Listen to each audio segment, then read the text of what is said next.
Yun, si Ate Tintin talaga, no? Galing. Hindi ko akalain na parang ito na yung kapalit ni Ate Maricel, ah. Oo. Parang napapansin ko, Ate Tintin, parang yung ginagawa ni Ate Maricel, ngayon ay ikaw naman ngayon ang gagawa. Okay lang ba sa'yo, Ate Tintin? Okay lang sa'yo na yung ginagawa mo ginagawa ni Ate Maricel, ngayon ay ikaw ang gumagawa? Okay. Kasama ko dito eh. Si Maricel. Oh, si Ate Maricel magaling na eh. Nandun na sa kanyang pamilya. Susunod na si Ate Tintin. Anong gagawin mo rin, Ate Tintin, pag magaling ka na? Anong hilingin mo kay Daddy Frankie? Uwi na. Uwi. Saka ano pa? Huwag mong sabihin magdinegosyo ka rin.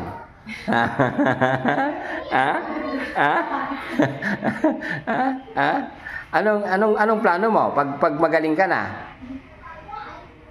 Anong plano mo? Ate Tintin? Kapag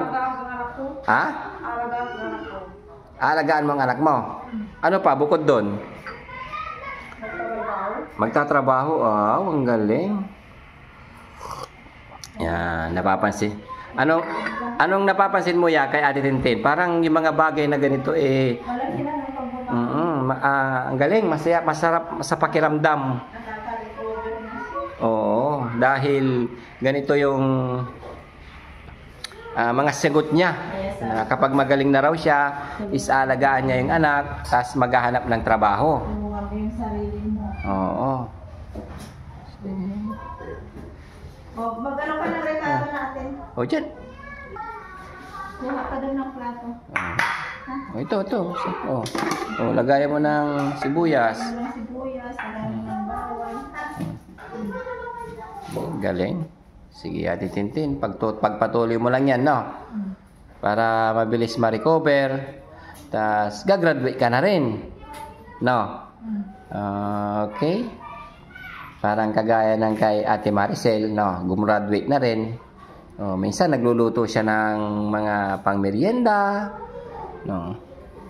Luto rin siya ng gulay, sinigang, paksiw. Anong alam mong mga iluto, Ate Tintin? Sige nga. Gulay. Anong gulay? Yan. Bukod doon, ano pa? Ano pa yung mga alam mong iluto? Kagaya ng? Yung kalabasa. Kalabasa? Pakbet.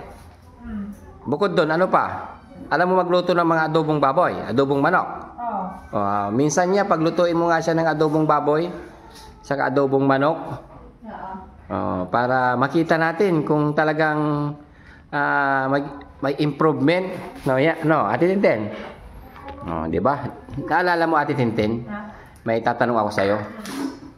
Naalala mo nung una ka naming nakita, tas nagsisigaw-sigaw ka, tas andun ka sa gilid ng daan. Alam mo pa ba yun?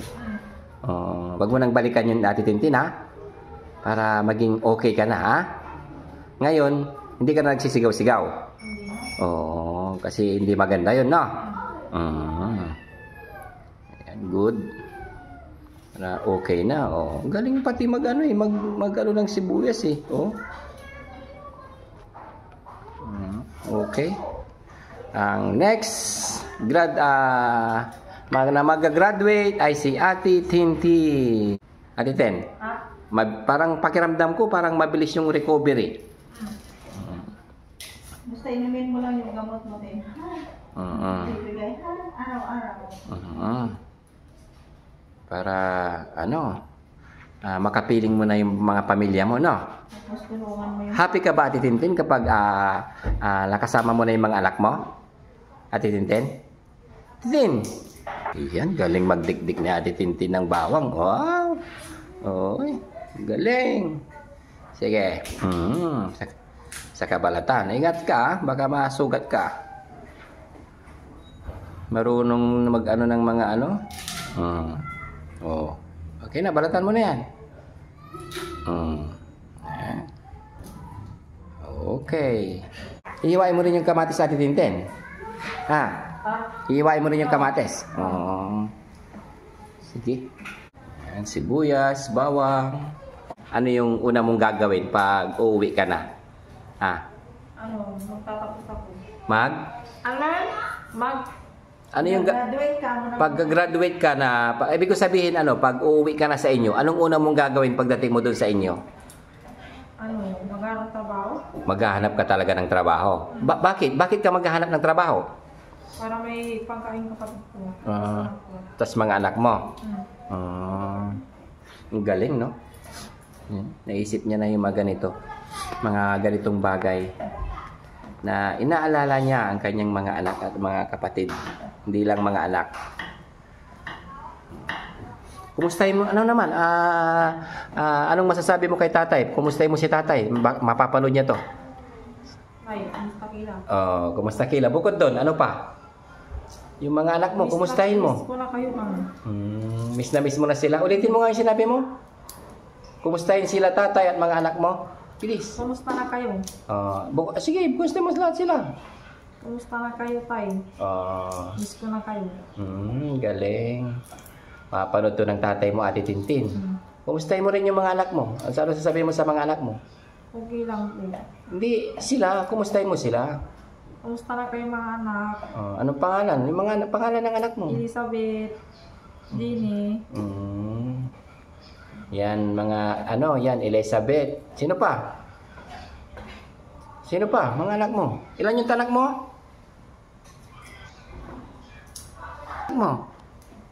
Ilan yung anak mo? Ha? Ano? Ilan? Kumusta na kayo, tay? Dito ako, I love you. Lambing ni Ate Tintin. Para sa mga anak. Ay, Elizabeth, kumusta ka na? Dito si mami mo. Wow. Ano pa? Okay ka lang dyan? Namimiss ka ni Ate Tintin, Elizabeth. Yan, kinumusta ni Elizabeth po mga kababayan ang kanyang mga anak at siyempre at ang kanyang tatay na laging nakasupport sa kanya. Okay lang ako dito, huwag kang mag-alala. Sige kay tatay, siyempre sabihin mo rin. Okay lang kayo dyan, huwag kayong mag-alala. Okay lang kayo dito, okay lang kayo. Okay lang ako dito. Okay lang ako dito. Galing. Sige Ate Tintin ha, pagpatuloy mo niluluto mo dyan. Yan. Ingat ka dyan, baka masugat ka ha. Yan. Si Ate Tintin mga kabayan kasama na sa pag-prepare ng ulam dito sa atin. Ginagawa po ito ng Team Daddy Frankie na bigyan sila ng mga kanilang assignment para mabilis ang kanilang progressive magkaroon ng panibagong buhay na mangyayari sa kanilang tinatahak.